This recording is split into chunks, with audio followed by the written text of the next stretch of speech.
Olá, olá, galera da Turma 2000, tudo bem com vocês? Bom, galerinha, espero que vocês estejam bem, espero que estejam se cuidando, espero que estejam estudando. Hoje nós vamos dar uma continuidade aí, mais um gás nos nossos estudos. A gente vai fechar mais um roteiro da quinzena, então, de 7 a 18/9. E hoje a gente vai tratar aí de um tema super importante, como todos, né? Eu sempre falo isso, eu sou muito repetitiva, que é o tema do poder global e blocos econômicos.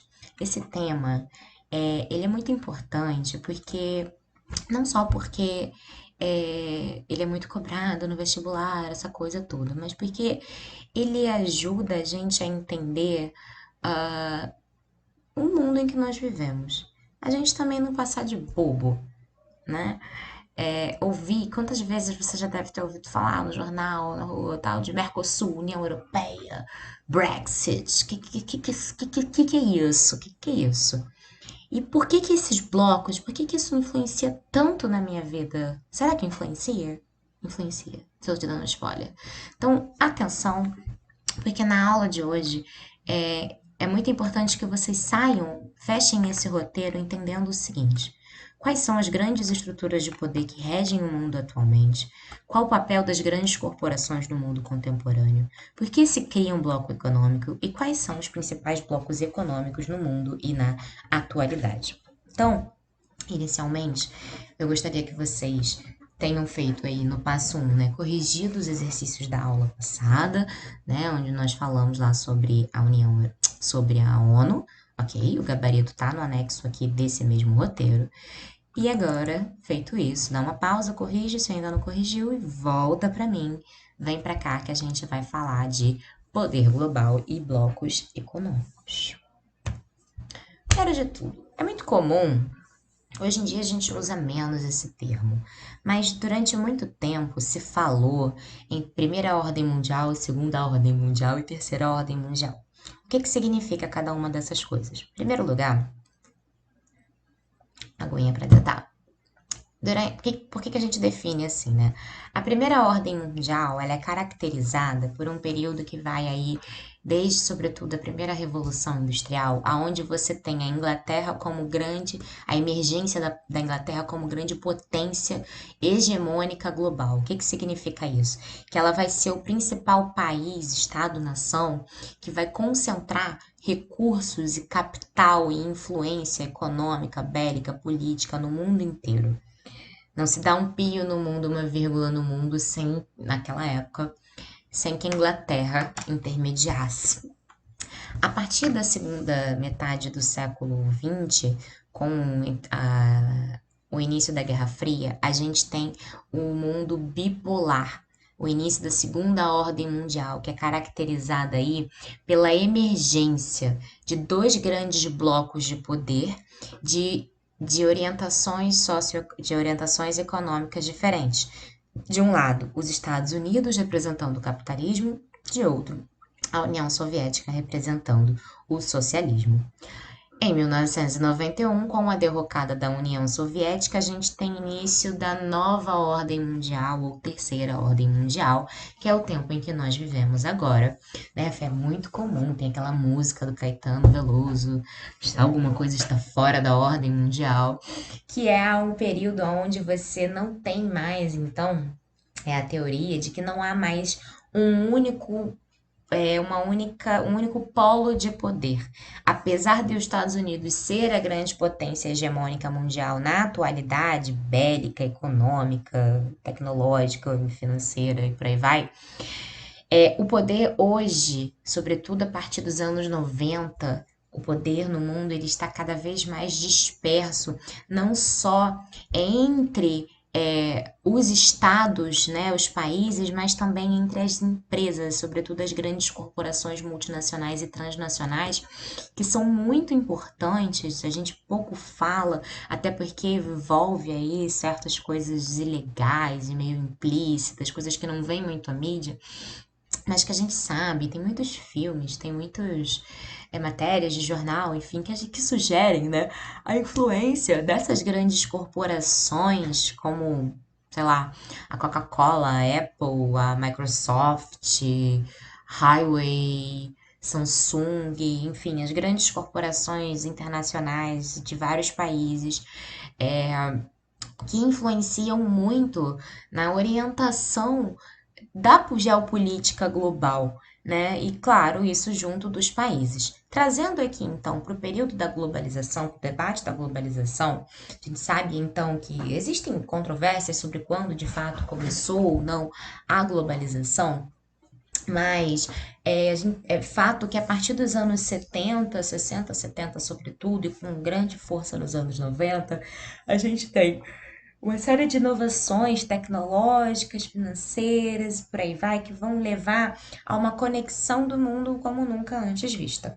né? Então, essa charge, essa imagem aqui, que vem aí de um livro de um geógrafo chamado David Harvey, que mostra a Terra encolhendo, né? Uma propaganda da Alcatel, uma empresa de telefonia norte-americana, se eu não me engano, e o que ela está mostrando aqui, né, nessa charge? Que a Terra, não é que a Terra diminuiu de tamanho, mas que com o desenvolvimento das telecomunicações, a sensação de distância geográfica ela reduziu muito, né? De modo que, por exemplo, eu estou aqui da minha casa dando aula para você, seja lá onde você estiver, seja que você esteja em Iguaba, eu em Cabo Frio, ou você esteja no Japão, né? Qualquer outro lugar do mundo, você tendo um acesso à rede, você tem um acesso a mim. Isso, eu tô falando da globalização no sentido, enfim, das comunicações. Mas eu tenho uma face da globalização, que é a globalização econômica, que tem como uma das suas características. Desculpa. E essa não é uma aula sobre globalização especificamente, mas a gente precisa falar dela. Então, eu vou trazer só alguns aspectos da globalização econômica que vão servir para nossa aula de hoje, que é mais focada nos blocos econômicos. Mas tem outras, tá? Depois a gente conversa sobre isso. Mas, voltando, então, característica da globalização econômica atual, né, da fase atual, então, da globalização, é que há uma concorrência cada vez maior entre empresas e estados, né, entre países, pela orientação, vamos dizer assim, pela influência que cada um vai ter nas questões geopolíticas do mundo. Então você vai ter cada vez mais um diálogo entre países, né, de diferentes partes do mundo. Então a gente estudou ali a ONU, ela é uma expressão aí muito grande da globalização, esse processo de conexão cada vez maior. E eu vou ter também, por outro lado, a ampliação do protagonismo das grandes corporações multinacionais, das grandes empresas multinacionais ou transnacionais, na orientação do sistema econômico e que tem consequências políticas no mundo. Uma das características, então, desse período é a formação dos chamados oligopólios. O que é um oligopólio? Oligo quer dizer pouco, né? Então, o que são os oligopólios? Monopólio você deve saber, né? Monopólio é quando uma pessoa, um país, enfim, concentra o poder, né? Ou concentra determinado enfim, mercado e por aí vai.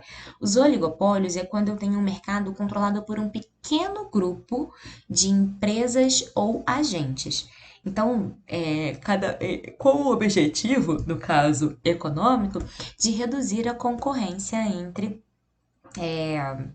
eles, né? Então, a gente vai ver que, já vou avançar nisso, mas os oligopólios, então, são estratégias que as grandes corporações, sobretudo, vão fazer para ampliar, para reduzir a concorrência que vem dos outros países, porque com a globalização, gente, antes vamos pensar aí, você tinha a sua fábrica de refrigerante Jesus no Brasil, né? O Guaraná Jesus no Brasil.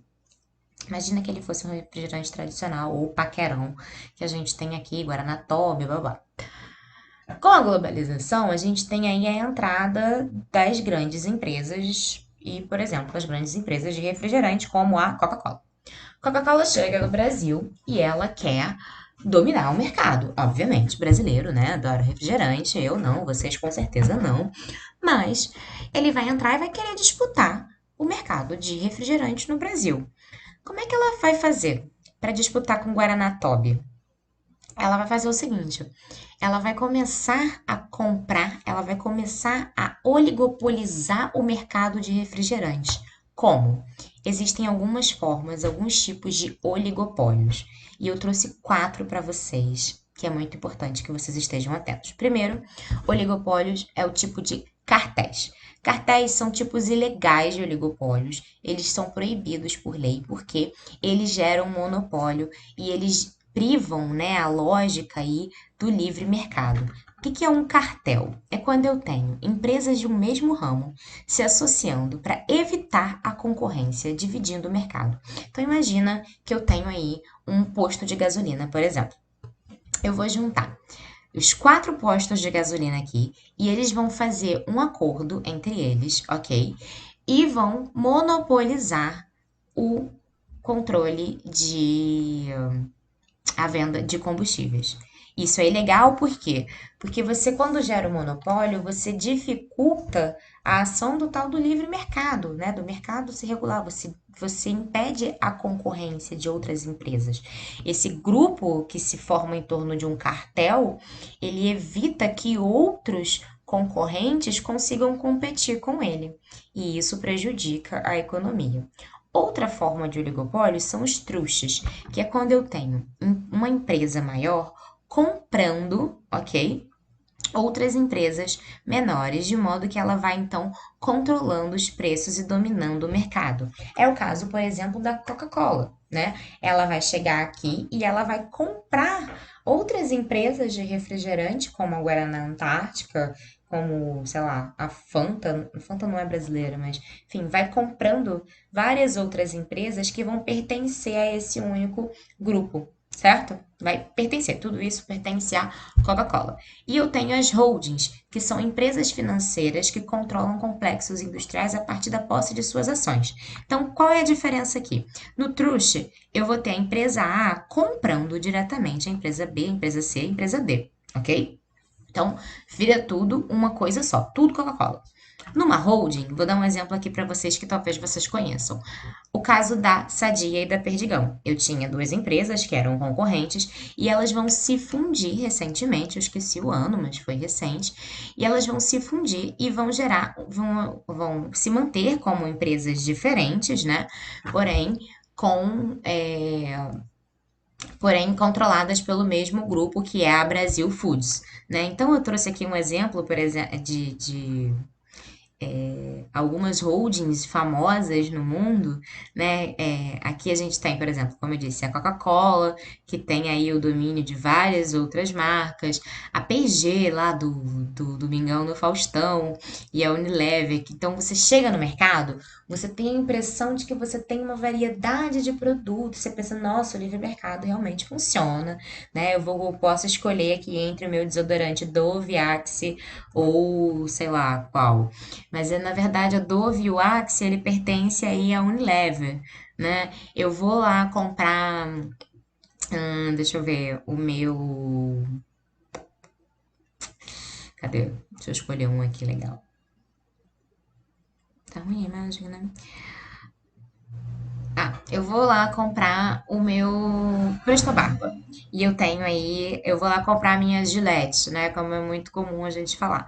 E eu tenho a da Gillette e eu tenho dessas outras marcas aqui que eu não estou enxergando. E todas elas pertencem a P&G. Isso é uma holding. A holding P&G, a holding PepsiCo, por exemplo, né? Então eu vou lá comprar a minha farinha. Eu não gosto não gosto da farinha, sei lá o que. Eu gosto da farinha Quaker. É o mesmo dono, é a mesma empresa que controla as ações, é a empresa PepsiCo. Isso é uma holding. E o dumping é quando eu tenho as empresas, assim como o cartel é ilegal, é quando eu tenho as empresas vão fazer um acordo, isso é muito comum em postos de gasolina. Elas vão aqui muito próximo do que acontece no cartel, elas vão fazer um acordo de manter o preço igual entre elas. Então, vamos botar aqui o combustível ao mesmo preço e aí a gente derruba aquela outra empresa que está colocando o combustível dela mais barato. A gente coloca, todos nós vamos colocar mais barato, que a gente derruba ela e divide o mercado e derruba a concorrência. Por isso ela é proibida, ok? Outra característica da era global, e esse é o grande foco da nossa aula de hoje, é a formação de blocos econômicos. O que que são blocos econômicos? São organizações entre grupos de países, ok? Que têm como objetivos alcançar benefícios econômicos e sociais para os seus países membros, sobretudo benefícios econômicos, especialmente no sentido das trocas comerciais. Só que esses blocos econômicos, eles são completamente diferentes entre si. Você com certeza já ouviu falar de Mercosul e União Europeia, mas você sabe que o Mercosul e a União Europeia são completamente diferentes, não só porque eu estou falando de países, de lugares diferentes, mas na organização do bloco. Blocos econômicos, eles visam integração entre os países. Só que existem diferentes graus de integração. E conforme eu vou avançando no meu grau de integração, eu tenho um tipo de bloco econômico diferente. Em geral, o principal objetivo da criação de um bloco econômico está relacionado, né? O primeiro passo aí vai estar relacionado, como eu disse, à questão do comércio. O objetivo de reduzir ou eliminar as taxas ou barreiras alfandegárias, né? Barreiras de comércio internacional. Então, qual é a parada aqui? Se eu percebo que num contexto global aonde as empresas multinacionais estão se espalhando e elas estão fazendo uso aí de várias práticas de holding, de trust, de cartel, enfim. E elas estão se internacionalizando no contexto aí da terceira revolução industrial, e da revolução técnico-científica e informacional e da globalização, tudo isso que a gente já conhece. Eu tenho aí uma necessidade, sobretudo dos países, enfim, os países industrializados de uma maneira geral, de tentarem se proteger, de proteger, por exemplo, a sua indústria nacional também de fortalecer a sua indústria. Então, qual é o objetivo? Eu vou me unir aqui com o meu país vizinho, de modo que a gente vai tentar intensificar as trocas comerciais entre nós. Então, enquanto grupo, a gente se organiza. A gente vai falar aqui enquanto grupo. Pensa quando você tem um problema na sala de aula. E aí tá todo mundo chateado com aquela professora. Todo mundo tá chateado com determinada postura da professora Amanda. E aí tem uma aluna específica. E aí, para ter um argumento maior com a direção, é muito mais interessante se talvez eu unir a fulaninha um, fulaninha, não vou dar nome, porque eu vou acabar dando o exemplo de nome de vocês, eu posso estar, né, vacilando, mas eu vou juntar aí 5 alunas, 10 alunas, e quando eu tenho essas 10 alunas, o poder, imagina, chegar na direção uma aluna reclamar e depois chegarem 10 alunas reclamar, o poder de pressão dessas 10 vai ser muito maior do que daquela única. Então, cara, quando eu tenho, trazendo isso para o âmbito do comércio internacional, o objetivo então de você unir é de você também fazer, além de você intensificar a troca comercial entre si, né? Então, no caso do Mercosul, entre Brasil e Argentina, entre Brasil e Uruguai, entre Venezuela, agora não mais, Uruguai e Argentina, enfim, os países membros, porque eu vou diminuir, olha. Se para os Estados Unidos eu vendo esse copo a uma barreira alfandegária X, para a Argentina eu vendo a uma barreira, a uma taxa alfandegária Y um pouco menor, porque eu tenho esse objetivo de vender mais para ele para intensificar a minha troca comercial e o mesmo quando eu compro. Além disso, uma outra vantagem da formação de blocos econômicos é a atração de investimentos estrangeiros. Então, enquanto bloco, né, os bancos internacionais e os fundos financeiros internacionais, eles olham então aqui, poxa, Uruguai, poxa, Uruguai, para que eu vou emprestar dinheiro para o Uruguai? Vou investir no Uruguai, o Uruguai é pequeno, nada contra, amo o Uruguai. Mas quando eu penso que o Uruguai está relacionado com o Brasil, está relacionado com a Argentina, então eu investindo aí no bloco, ao invés de eu investir somente no país, é muito mais interessante. Por quê? Porque esse bloco, ele já tem essa promessa aí de ser mais dinâmico, de se desenvolver economicamente. Então, aí uma das vantagens de criação de bloco é atrair investimento estrangeiro e também ampliar a competitividade interna. Então, quando eu reúno, eu tenho aí o objetivo de reduzir os meus custos de produção, de intensificar as minhas trocas comerciais e assim ampliar a minha competitividade no contexto do comércio global. Existem, então, como eu disse para vocês, diferentes graus de integração, diferentes tipos de blocos econômicos. Sobre isso, eu vou falar aqui, vocês vão prestar bastante atenção, mas é muito importante que vocês façam a leitura no livro de vocês, tá? Temos primeiro tipo de bloco econômico, primeira, digamos assim, etapa de integração é a zona de livre comércio, onde eu tenho uma redução das barreiras alfandegárias entre os países membros. O que vai acontecer aqui? Eu vou juntar um grupo de países, aqui eu tenho o exemplo do NAFTA, né, que é um bloco econômico entre Estados Unidos, Canadá e México, aonde esses três países se comprometem em reduzir as barreiras alfandegárias, ou seja, os impostos cobrados nas trocas comerciais entre eles, e eu também garanto, dentro da zona de livre comércio, eu deixo os países membros livres para fazerem parte de outros blocos comerciais, de fazer blocos econômicos ou de fazer aí acordos com países fora do bloco. Não tem uma restrição.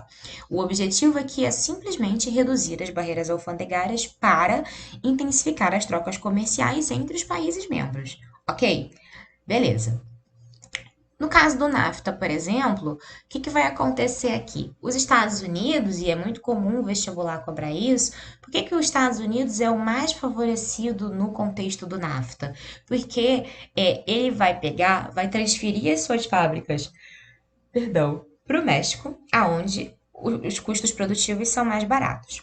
Como a barreira alfandegária, né, os impostos são mais baratos, na hora de eu importar esse produto já produzido mais barato, com um custo mais baixo aqui no México, para os Estados Unidos, a minha taxa de lucro ainda é maior, porque além de eu ter um custo menor de produção, eu tenho um custo alfandegário menor. Se ligou?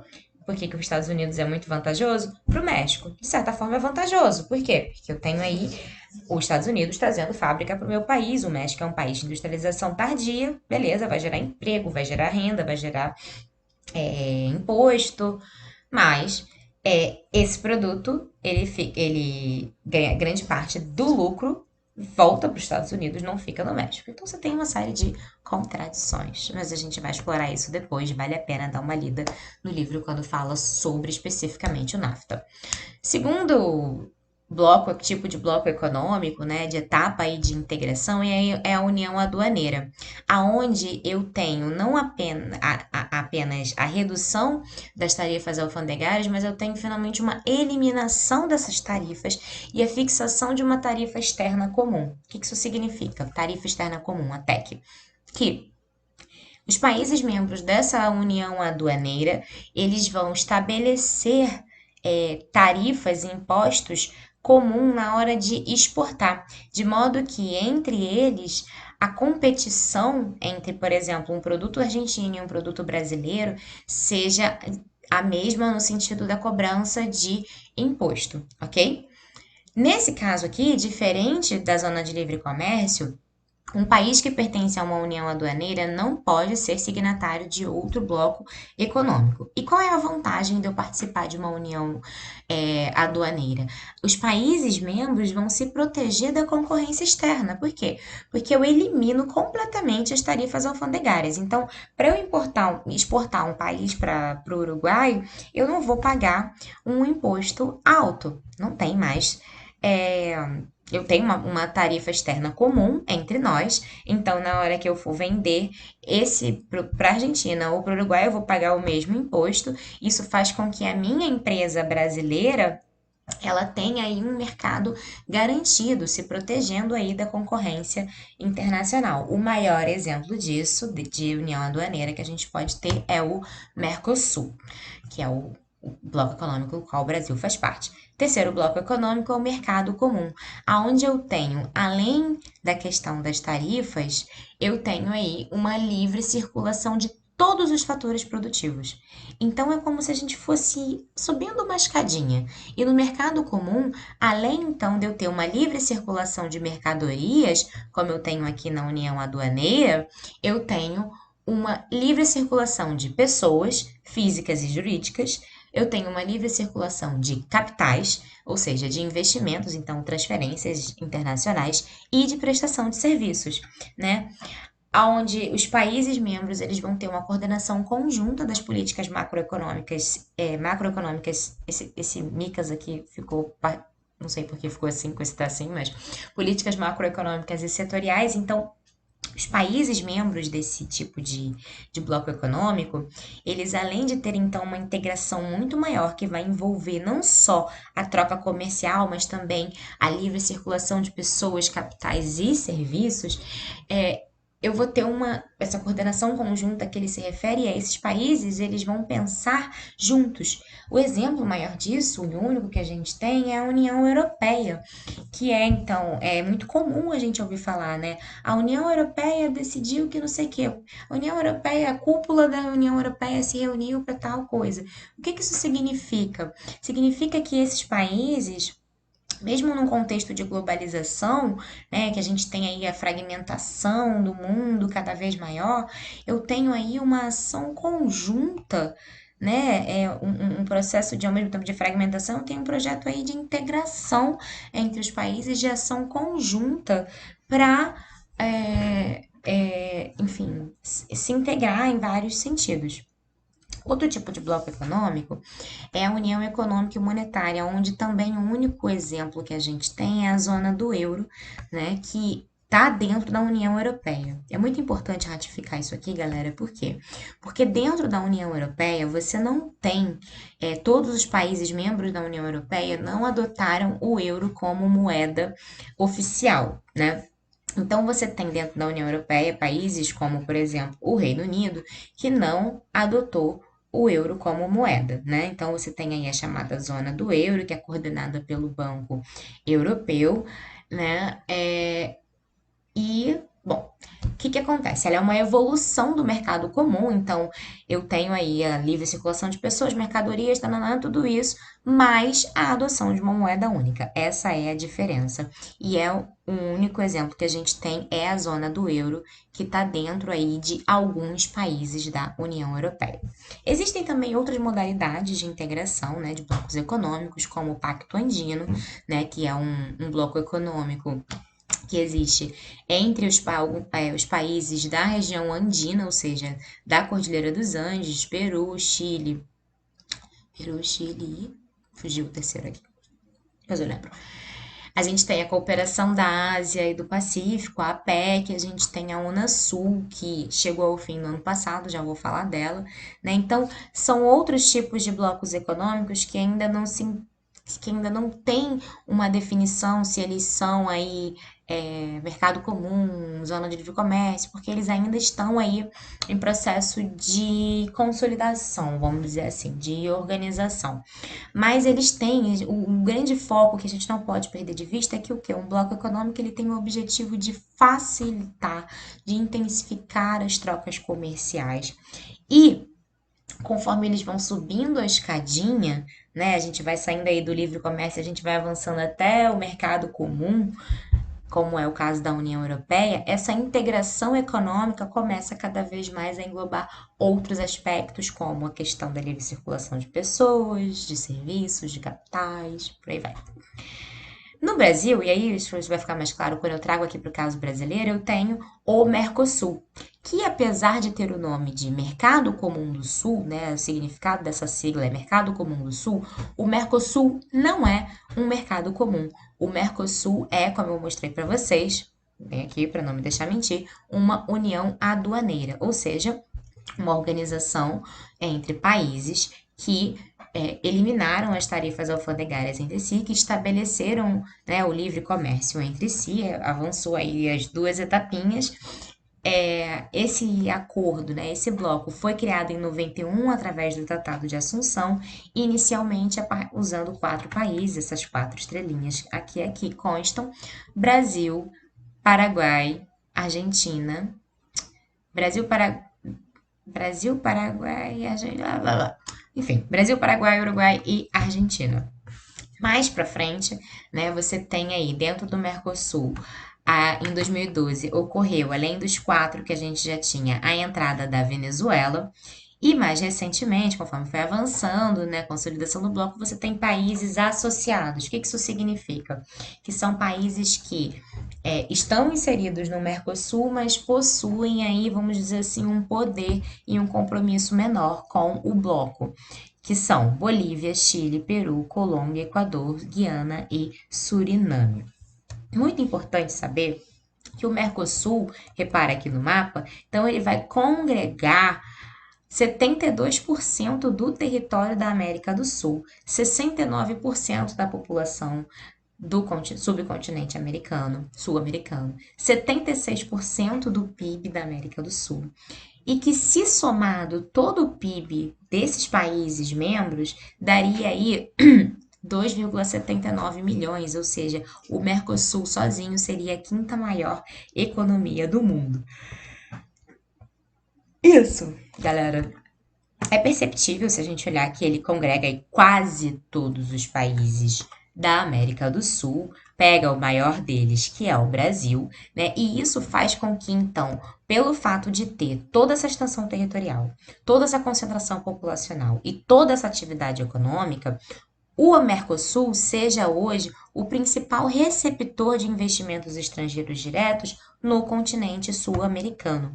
Então, por conta de todas essas vantagens que ele vai oferecer, os sistemas financeiros internacionais, os bancos e fundos, ao invés deles investirem, às vezes especificamente em um único país, eles vão investir no bloco, porque entende que o bloco, quando trabalha conjuntamente, ele traz aí retornos muito mais interessantes do que um investimento individual.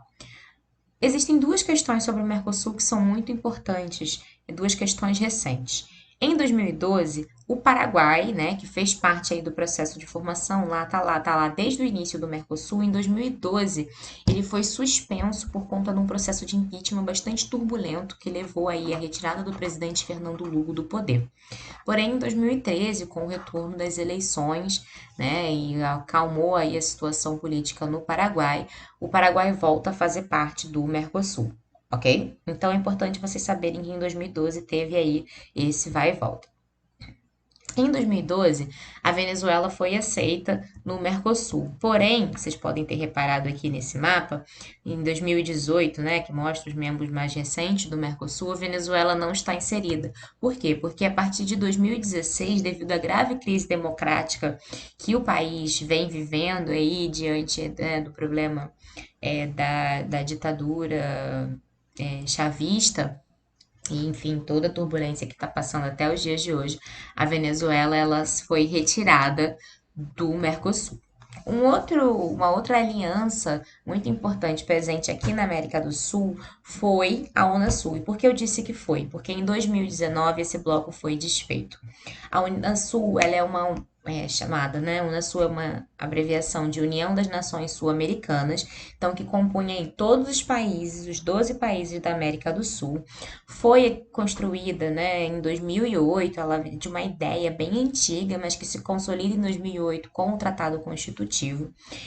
Foi formada num período onde predominavam governos de esquerda na América do Sul, então isso de certa forma facilitou a criação, a proposta de criação desse bloco econômico que tinha uma inspiração de se tornar algo muito parecido com a União Europeia. Então, além de promover a integração econômica de mercados, eles previam também fazer uma integração de construir que eles chamavam de uma identidade, cidadania sul-americanas, de ter aí uma livre circulação de pessoas, de promover uma integração também em termos de infraestrutura, em termos de política, em termos de política ambiental, cultural, por aí vai, né? Dentro dessa proposta da Unasul, você vai ter o IRSA, né? Que é um plano aí de integração do continente, que tem o objetivo de criar toda uma infraestrutura para potencializar a América do Sul, economicamente, né, se posicionar de maneira mais competitiva no contexto do mercado do capitalismo internacional. Porém, com o passar dos anos, em função aí de uma série de transformações que vão acontecer dentro de cada país da América do Sul, aos poucos o bloco foi ficando esvaziado, foi perdendo força e em 2019 finalmente ele foi desfeito, né, e substituído pelo ProSul, né, que é o Fórum para o Progresso da América do Sul. Esse fórum foi criado em 2019, tendo como principais membros e encabeçando aí esse processo, sobretudo o Brasil e o Chile, certo? Que vai ter também, então, a introdução, né, a participação da Argentina, da Colômbia, do Equador, do Paraguai e do Peru. Uruguai, Bolívia e Suriname vão se negar a participar, porque a ProSul é criada no mesmo evento em que você tem a dissolução da Unasul.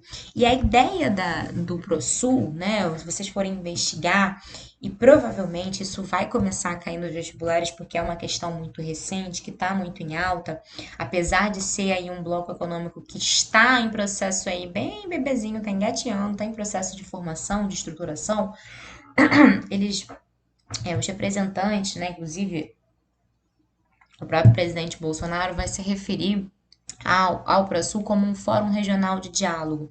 Então, diferente da Unasul, que tinha todo esse objetivo aí de criar realmente um bloco à luz ali muito parecido com o que é a União Europeia, no caso da ProSul, você tem uma, uma ideia de ser mais um fórum, né? Um bloco onde você, claro, você vai ter questões comerciais implicadas, mas também, enfim, não tem todo esse objetivo de integração social, de política ambiental e por aí vai.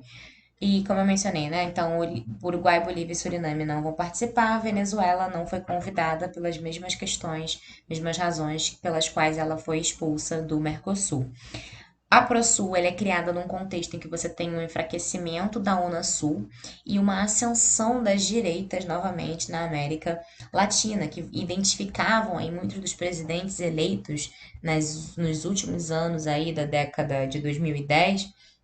Eles vão ser eleitos aí e vão ter vão identificar na Unasul uma certa, segundo eles, ideologia muito alinhada à esquerda e tudo mais, então que seria interessante pensar algo menos ideologizado, né? Mas ainda é uma coisa que está em fase de estruturação, não se sabe se vai para frente. O Chile é o país que está liderando, né? A presidência da ProSul está na mão do Chile, mas a gente precisa esperar para ver o que vem por aí. Galera, por hoje é só. Desculpem a extensão da aula, é um tema muito complexo, muito extenso. Espero que tenha ajudado vocês. Sigam aí o passo a passo, né? Então agora dá uma lida nas páginas 18 a 21. Tenta sistematizar o que significa cada um dos tipos de oligopólios que nós mencionamos. É muito importante esse exercício de fixação. Precisa de ser um exercício aí bem tradicional. Eu acredito que ele vai ajudar vocês aí a fixar bem essas expressões, porque elas costumam aparecer nas provas. Sigam com a leitura do capítulo e com a realização das atividades. E é isso, a gente se encontra na semana que vem. Um beijo e até a próxima!